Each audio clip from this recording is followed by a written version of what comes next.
Tuhan Yesus berbicara tentang hal berpuasa. Jadi hal berpuasa Tuhan Yesus memperingatkan kita begini. Kalau kita berpuasa itu cuci mukamu, minyakilah rambutmu biar orang nggak tahu kalau kamu sedang berpuasa. Tapi gini,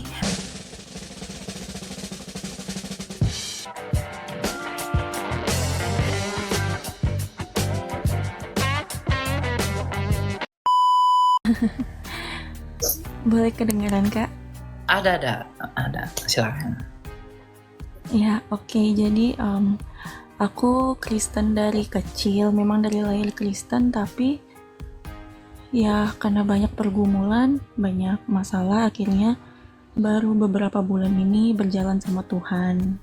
Lagi belajar mau mengenal pribadi Tuhan, karakter Tuhan, dan aku baru mau belajar puasa gitu, tapi nggak tahu mau mulainya dari mana. Tentang puasa ini kayak gimana gitu, Kak? Ya, puasa ya. Tuhan Yesus berbicara tentang hal berpuasa. Jadi hal berpuasa Tuhan Yesus memperingatkan kita begini. Kalau kita berpuasa itu cuci mukamu, minyakilah rambutmu biar orang nggak tahu kalau kamu sedang berpuasa. Tapi gini, Zumana, Mane, kamu harus tahu dulu esensi puasa itu untuk apa.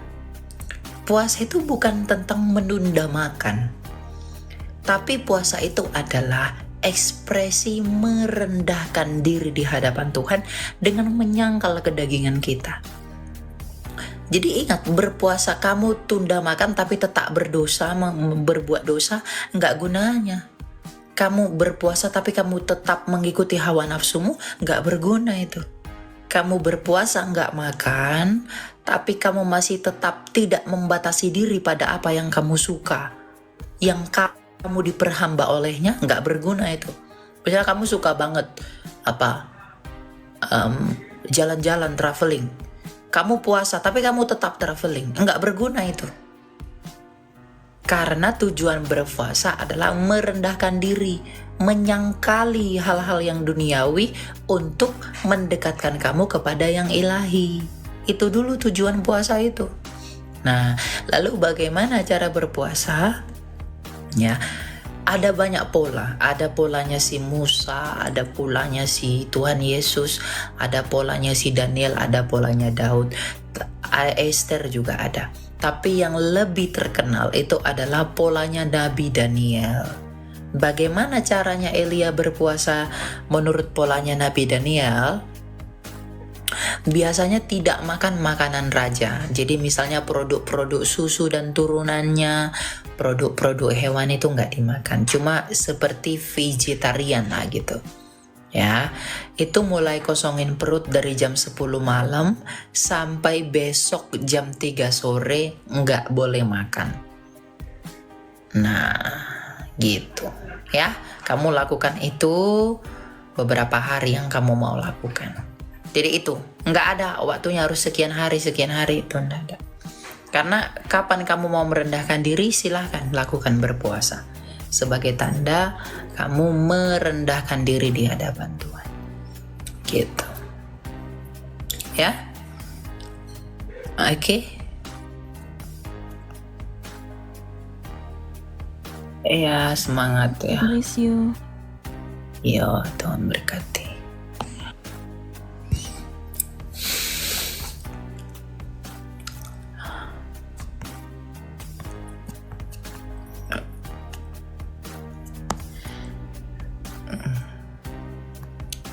Sabar ya kalian ya.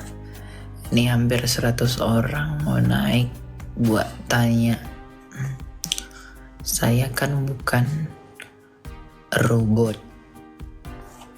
Jadi maaflah.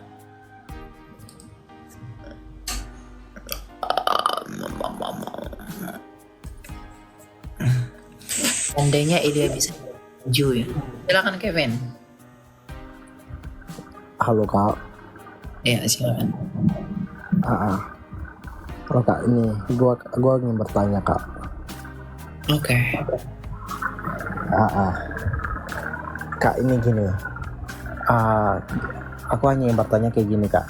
kalau kita contohnya kita berbuat baik kak, berbuat baik tapi tidak mempercayai Kristus, tapi kita sering berbagi berkat, sering membuat seperti orang yang baik, tapi kita tidak mempercayai Kristus gitu kak. Apa kita diselamatkan atau gimana kak? Tidak. Boleh tahu jawabannya karena apa tuh kak? Kalau misalnya kamu punya anak, ya kan? Kamu punya anak, terus anakmu nih nggak mau ngakui kau sebagai bapaknya. Nggak, bapakku itu si Kevin itu. Nggak kenal aku sama si Kevin itu. Tapi anakmu itu baik sama orang. Nah, berguna nggak perbuatan baik anakmu itu samamu? Tidak juga kak. Karena apa? Karena tidak mengakui. Orang yang tidak mengakui Bapa di dalam Yesus, sekalipun banyak berbuat baik, itu tidak berguna bagi Bapa. Enggak berguna. Karena dia tidak mengakui Bapa. Kau buat baik sama orang, tapi kamu tidak menghargai aku, kamu tidak mengakui aku sebagai Allahmu, apakah gunanya perbuatan baik dia itu sama aku? Kalau misalnya dia berbuat baik, anakmu itu berbuat baik, apakah itu mendatangkan kemuliaan bagi namamu sebagai bapak anakmu itu? Enggak. Kenapa? Karena kamu nggak diakui anakmu. Oh, si Kevin itu ya baik sekali ya. Orang nggak akan ngomong begitu. Hebat ya si Kevin itu ya, anaknya baik ya. Enggak, orang nggak akan ngomong begitu. Kenapa? Karena anakmu nggak ngakui kau.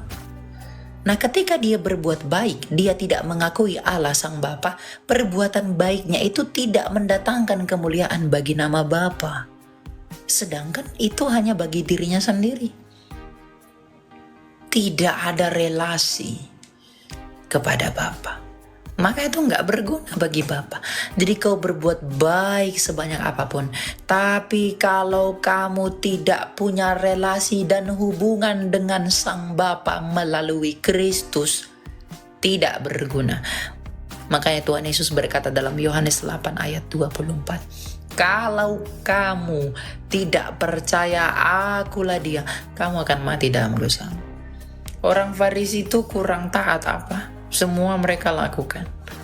Tapi apakah itu diperhitungkan Kristus? No. Itu nggak berguna. Kalau kamu tidak punya relasi dengan Allah yang benar. Gitu. Berarti untuk mempercayai Kristus ini harus baptis gitu ya kak? Atau hanya mempercayainya saja dan mengakui saja? Saya Markus 16 ayat 15, barang siapa yang percaya dan dibaptis, ya percaya itu yang mau dibaptis. Masa percaya tapi nggak mau dibaptis, yang ngawur. Oh, berarti harus dengan perbuatannya juga ya kak ya berarti? Iya, perbuatannya kan bukti. Oh, baik kak. Oke, terima kasih kak Elia untuk waktunya. God bless you ya. Oke.